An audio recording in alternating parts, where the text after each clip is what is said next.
And we're back on the air. It's Gerald Glasser from Pop Culture Cosmos and Game Source. Thank you so much for sticking around and listening in to us on the show here.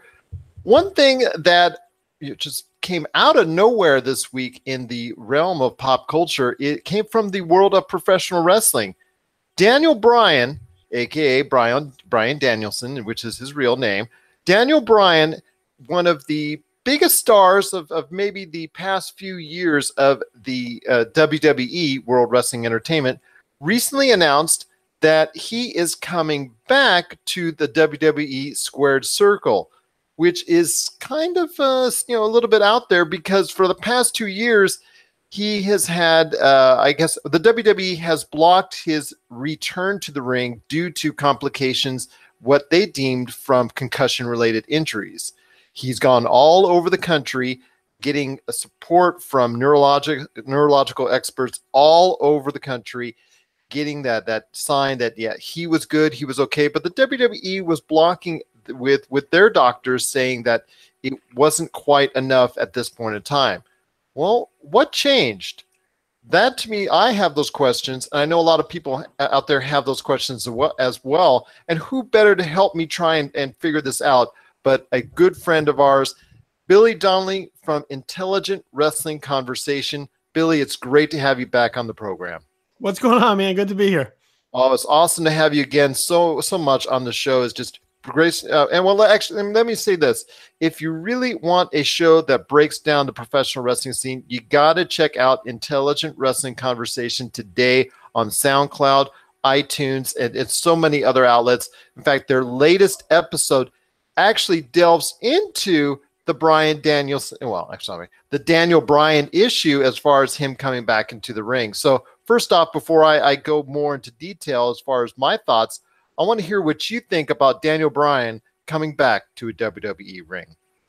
I mean, it is amazing because this was never supposed to happen, really. So, people have usually when you're forced into a medical retirement in the world of professional wrestling, you stay medically retired. We've had situations in the past where people have had to hang up their boots, so to speak, because the doctors said that it was not within their best interests, their personal health to continue, and they could not be medically cleared. And Daniel Bryan was one of those situations where, due to head injuries and concussion related injuries, and the WWE would not medically clear him to compete. And as you mentioned, 2 years ago, he was sort of forced to retire. So he has, over those 2 years, really fought to show that he is able to compete. He has sort of gone to specialists and neurologists and basically everyone that he possibly can to examine his case and to examine him to see where along the lines he may be. And so yeah, I mean, I'm super excited. Daniel Bryan was one of my favorite guys in recent history.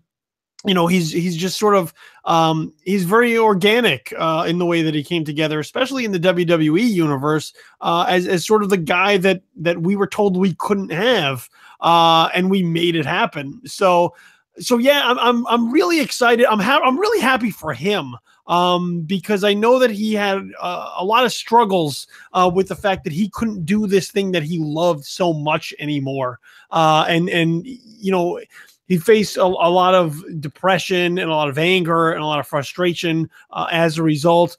And also being around it while your friends are still able to do it, while your peers are still able to do it, that's got to be incredibly difficult. So while I'm happy for me as a fan to be able to see this again, I'm truly happy for him to be able to go back to this thing that he's loved so passionately. Once again, I'm on with Billy Donnelly from Intelligent Wrestling Conversation. You got to check out his awesome program today on SoundCloud and Apple Podcasts.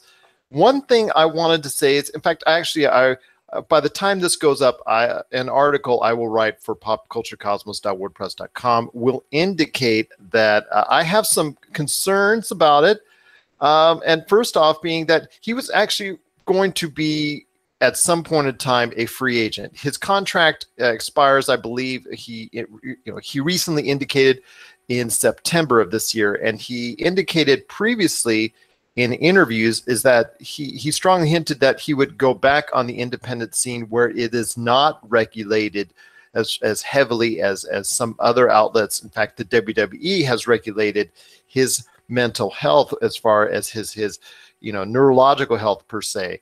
So I ask this. I'm kind of concerned as far as what changed. To me, it's just I'm all over the place. Yes, I want him to come back to the ring.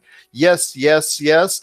But there is a possibility that there could be potential for a long-term damage if he has another concussion, or God forbid, two more, if that's the case. So I don't know, Billy. Am I wrong for maybe saying that there is a reason for concern here? Because there was a reason why WWE doctors kept him out of the ring for 2 years, whether it be based off of the current concussion-related lawsuit that they're going through with several wrestlers, or for any other reasons. There was a reason why he was out for 2 years, and there was a lot of trepidation for him ever coming back into the ring at all.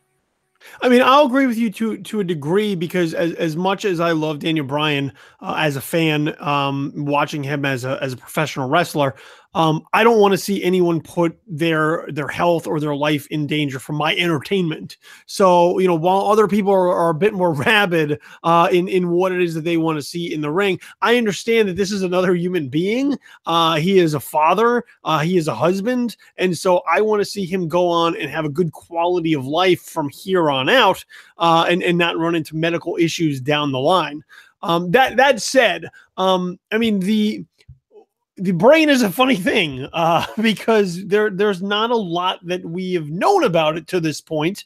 We continue to learn more and more every day, as we've seen sort of with the NFL and their concussion protocols and CTE. Their approach to head injuries is far more elaborate than it once was. So, the WWE, they were essentially protecting Daniel Bryan from himself to a degree, but also, I mean, let's face it, they're a corporation, so they're also protecting themselves. So they did face some sort of concussion and CT litigation in the past, most of which they came out on top in, and they have also, to their credit, especially in this Daniel Bryan situation, they have been really careful with what it is that they want to do. So while Daniel Bryan had been cleared in the past by other doctors and other neurologists, the WWE was sort of the last shoe to drop. Now, look, there is this sort of cynical perspective that maybe he got cleared now because there was the prospect of him leaving. I know in interviews he basically said if he had not been cleared for in-ring action by WrestleMania, then he didn't think that it was ever going to happen within this company. And New Japan Pro Wrestling and Ring of Honor have both really sort of indicated in the past that if Daniel Bryan were to come free from his contract in the WWE, that they would be more than willing to welcome him into the fold and allow him to wrestle again. So, there is, of course, the concern because he does have this history, but I'm also not a doctor or a medical expert. So I'm going based on their expertise and the fact that they have PhDs to inform them on these areas. So if he's getting the green light from doctors all over the place, pretty widespread, I don't think it's because they've taken his case lightly. I think that they've really looked at this and they think that he is in a situation where he is okay at this point in time to go ahead and re-enter professional wrestling as an active in-ring participant. And I want to say for the record that I hope that is the case. I sincerely do. I don't want to be the person that leans on the other side of the fence and is that person if something bad should happen, say, I told you so, because I don't want to be that individual. I mean, like the WWE, I mean, just to interrupt really fast, like, the WWE doesn't want to be those individuals either, which is why I think that they've taken so long and have been so deliberate in clearing him, because if something were to happen, that's on them. You know, that they're responsible for giving him the green light. Their doctors are responsible for clearing him. So I think while he was able to get the clearance in the past from other specialists and neurologists, the WWE was really the last one that to go, because of the fact that he becomes a liability for them. And if they green light him, if they clear him too soon, or while he's still having complications, or he's still having symptoms, and something happens, you know, let's say he has a seizure in the ring, or there are long-term effects, then they would be responsible. And they're not also going to put somebody out there who's going to sign medical waivers absolving them of any sort of responsibility either. So I think that you know, until he really went around the world, both literally and figuratively, to get this clearance, and then really have them take another look at his case and see that he was, I guess by their medical standards, okay for what it is that he's going to do, then that's why that happened. So you know, it's not that WWE necessarily sees this as, well, this is our last chance to get him in there before he leaves.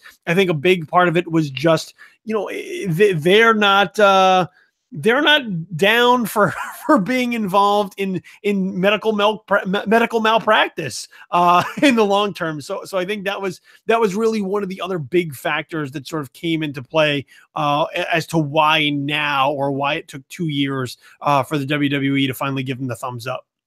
Well, it definitely looks like he will be part of the WrestleMania card at this point in time, due to the fact that he was attacked by Kevin Owens and Sami Zayn upon his return to the ring, or announcement of it, I should say. But that leaves those questions. I mean, you and I are having this conversation because of the fact that there is a sudden shift in the thinking of where Daniel Bryan should be at for the rest of his career. And it looks like, for at least now, the WWE looks to be that place. Whether or not it was a good decision, only time will tell. I'm hoping that it will be. I'm hoping that he has that illustrious career that we all know that he should have, and that Hall of Fame career that he already is well on the way to doing.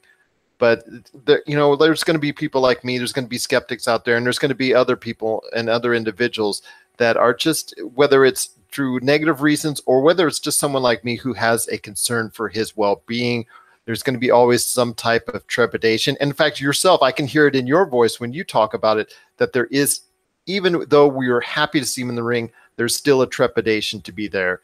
That's for sure. Well, I mean, I don't want anything bad to happen to a guy. No, but it's also for professional wrestling's sake. Yeah, no, it's weird, because the best parallel that you could possibly draw to the Daniel Bryan situation is to Shawn Michaels, who trained Daniel Bryan.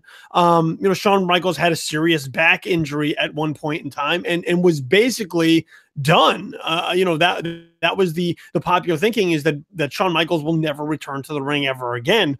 And after stepping away and being on the sideline for 5 years, it's amazing that time actually does heal wounds, physical wounds. And Shawn Michaels came back to the ring, and it was at first it was just supposed to be maybe like a one-shot deal, and Shawn Michaels became once again a regular part of the roster. Now, and by that same token, there's still parallels there to draw to Daniel Bryan, in that when Shawn Michaels came back, Shawn Michaels wasn't hitting the road for 250, 300 days out of the year. And I don't think we're going to see that from Daniel Bryan either. I think we'll see Daniel Bryan regularly, but I don't think we'll be seeing Daniel Bryan where he's hitting house shows and wrestling on every Raw or every SmackDown week after week, because of the fact that those things add up and it opens a greater window for him to become injured once again. So I think those are considerations that are going to take place as far as how Daniel Bryan factors into their in-ring product. The second part of that is also that Daniel Bryan is not stupid. So Daniel Bryan, I think, understands, and I've heard interviews from his friends in the past who talked about whether or not he would ever return to the ring. And I think Daniel Bryan understands that Daniel Bryan cannot be the Daniel Bryan that we always saw in the past. Daniel Bryan can't do suicide dives. Daniel Bryan can't do flying headbutts. Daniel Bryan's going to have to adapt his style some in order to fit Daniel Bryan of 2018. And I know that there's been talk of him sort of adapting more of a submission style, something more along the lines of like a Zack Sabre Jr.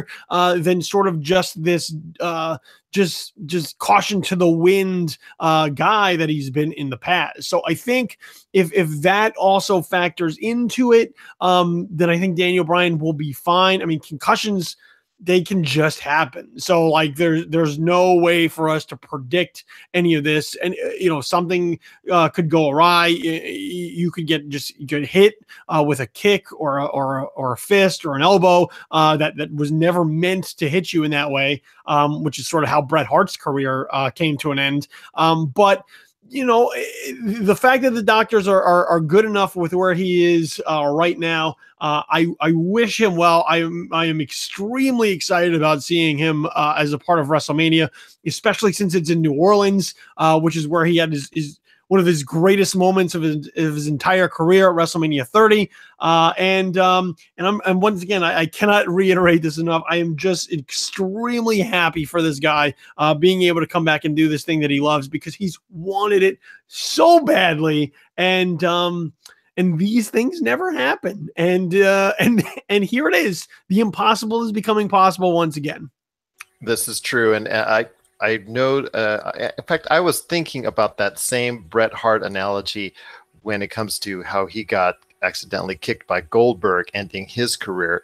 But I definitely am in agreement with you. I am very excited to see him back. But at the same time, I'm also very worried, very concerned. But then, like, again, if he's been cleared all over the globe by doctors everywhere and neurological specialists all over saying that he's okay, if WWE has relented and said that he's okay, at this point, well, we got to run with it and just hope that nothing but good things happen for him and his future. One last question. Put that positivity out there in the world, man. Put the positivity out there. Rainbows and sunshine and positivity. It's all going to be okay. It all feels like it's going to be okay. It does indeed. Let's put those positive vibes out there for him, because he's definitely going to need it over the next coming months when he gets back into the ring and each and every time he steps back into the squared circle. One last question before we go. We got a couple minutes left. Want you, Billy, once again to tell everyone why the Intelligent Wrestling Conversation, the IWC, is the best place to go for wrestling podcasts. I mean, because we talk about wrestling intelligently. We're not we don't sit around and bitch and whine and complain about the guy we don't like getting pushed, or the guy we like not getting pushed. We try to break down things with some context, with some perspective, to let you know why these things matter, why certain things don't matter, and also why you should care about certain things, like why the Fabulous Moolah having a battle royal named after her at WrestleMania was a horrible idea, and why there are people within the world of professional wrestling who lose your respect and maybe shouldn't be all that supported anymore. So, I mean, there are all sorts of things that we try to bring up in the show. It's not just a show where we just recap everything that happened on Raw or recap everything that happened on SmackDown. because let's face it, you already watched it. So why do you need me to talk about it for an hour? So we talk about a lot of WWE, a lot of New Japan Pro Wrestling. So if that's sort of a blind spot for you, we can put that on your radar. But once again, the whole point of the show is to not be sort of wrestling fanboys who are, let's face it, they're just the worst. We try to elevate the conversation and do it with some smarts. And that's why we are intelligent wrestling conversation and not smart marks yelling about Roman Reigns. Fair enough, indeed. And neither am I should say.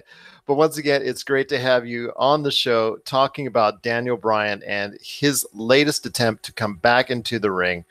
It is, again, Billy Donnelly from the Intelligent Wrestling Conversation. You got to listen to his great program today on SoundCloud and Apple Podcasts. Yes. And many more. Yes. And Yes. Yes. Yes, indeed. That is correct. That is correct, indeed. It's just so great, Billy, having you on the show. Once again, thank you so much for being a part of it. Can't wait to get you back on again. Maybe a post-WrestleMania wrap-up if you choose. So definitely it'd be great to have you on back again real soon. Well, we'll see if I still have a voice after New Orleans. So we'll play that one by ear, because I guarantee you when Daniel Bryan does come out, the vocal cords may just be shot. Yes, indeed. Well, that's once again, Billy Donnelly from Intelligent Wrestling Conversation. You could check out his great program today on SoundCloud and Apple Podcasts. Billy, it's been great having you a part of the show, and also as well, just awesome to have you a part of the pop culture cosmos.